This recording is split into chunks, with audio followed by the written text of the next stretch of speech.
Enquanto uma boa porcentagem da população brasileira adulta já tomou ao menos a primeira dose da vacina contra a Covid-19, parte da atenção dos gestores públicos se volta agora aos mais jovens. Desde o final de agosto, algumas cidades brasileiras anunciaram novos calendários e passaram a oferecer o imunizante para a faixa etária que vai dos 12 aos 17 anos. Esse público também já integra há alguns meses as campanhas de outros países, como Estados Unidos, Israel, China, Reino Unido e Chile. Saiba a seguir o que muda e o que continua igual na vacinação dos mais jovens.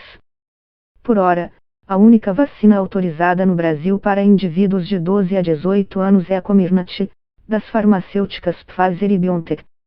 O laboratório chinês Sinovac e o Instituto Butantan, de São Paulo, até submeterão um pedido à Agência Nacional de Vigilância Sanitária, Visa, para que a Coronavac também ganhasse essa aprovação para uso nos mais jovens, de 3 a 17 anos, mas ainda não houve liberação das autoridades sanitárias brasileiras. Os técnicos da Visa consideraram que esse imunizante ainda não tem evidências suficientes para ser usado em crianças e adolescentes.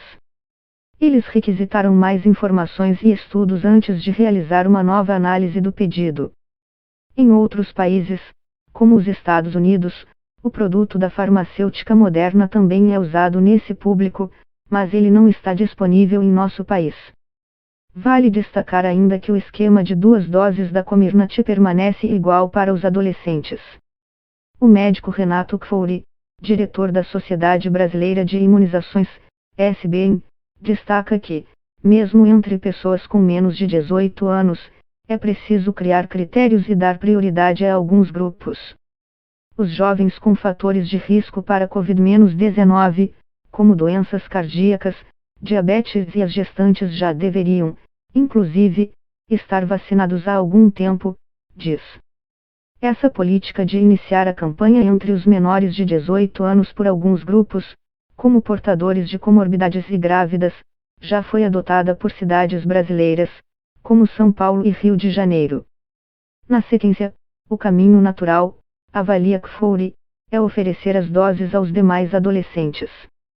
Apesar da campanha estar relativamente adiantada em um município ou outro, existem algumas incertezas sobre o intervalo entre as aplicações.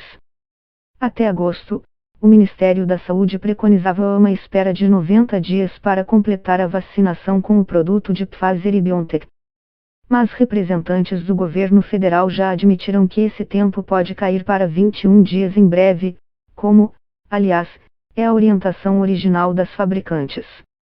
Na dúvida, o melhor a ser feito é seguir as orientações escritas no seu cartão de vacinação e voltar ao posto de saúde mais próximo de sua casa para receber a segunda dose na data indicada. De acordo com o site do Centro de Controle e Prevenção de Doenças, CDC, dos Estados Unidos, os sintomas mais comuns que aparecem nos adolescentes após a vacina são dor e vermelhidão no braço, cansaço, dor de cabeça, calafrios, febre e náuseas. Nem todas as pessoas sentem os incômodos e, mesmo naquelas que apresentam esses efeitos colaterais, o quadro costuma ser leve e dura poucos dias. Caso essas manifestações persistam, vale consultar um médico para uma avaliação personalizada e aprofundada. Um fato que tem preocupado muitos pais é o risco de miocardite ou pericardite, que são tipos de inflamação que acometem o coração. Em alguns lugares do mundo, foi observado um ligeiro aumento na frequência dessa condição entre os mais jovens após o início da vacinação. Mas é importante dizer que esses casos de inflamação são raríssimos e, na maioria das vezes, foram leves e se resolveram rapidamente, esclarece a médica Denise Garret, vice-presidente do Instituto Sabin de Vacinas, organização que trabalha com políticas públicas de imunização em vários países do mundo. Segundo dados divulgados numa reportagem da Nature, foram detectados 67 casos de miocardite a cada 1 milhão de meninos de 12 a 17 anos vacinados com a segunda dose. Em meninas, essa taxa ficou em 9 casos por 1 milhão de imunizadas. As autoridades ainda estão estudando se esse problema cardíaco é realmente causado pelos imunizantes ou se uma coisa não tem nada a ver com a outra. Por ora, Também não se sabe por que homens são mais afetados do que as mulheres. Mesmo diante dessas investigações, as autoridades garantem que não há motivo para pânico ou para não aplicar as doses nos mais jovens.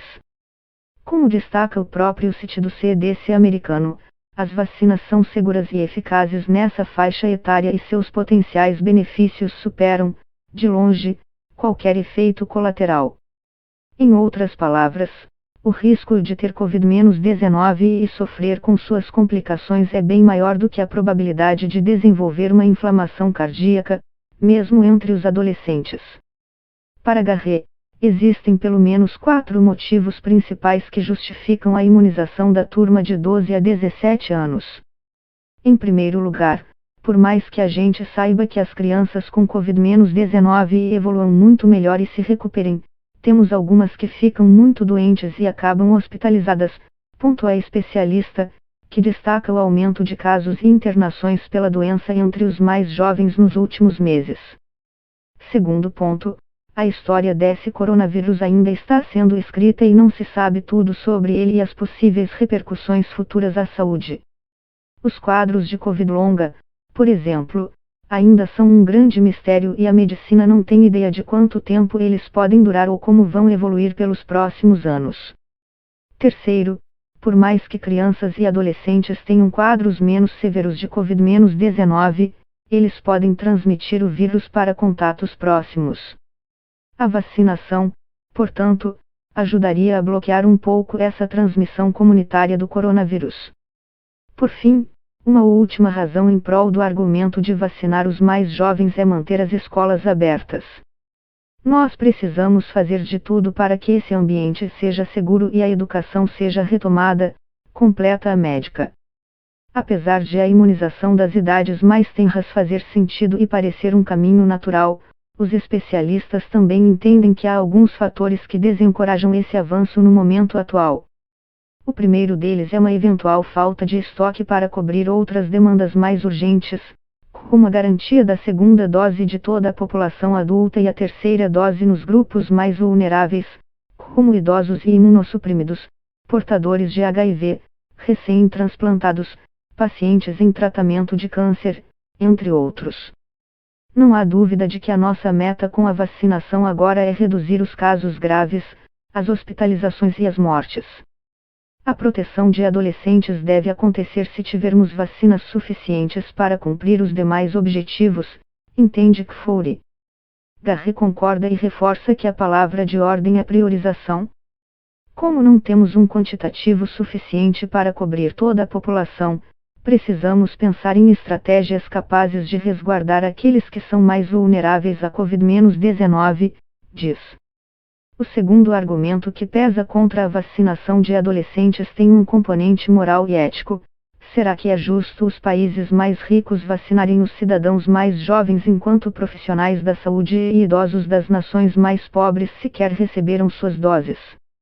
Em maio, o diretor-geral da Organização Mundial da Saúde, OMS, Tedros Adhanom Ghebreyesus, chegou a dizer que os lugares mais desenvolvidos estão protegendo suas crianças às custas dos grupos de alto risco de outros locais.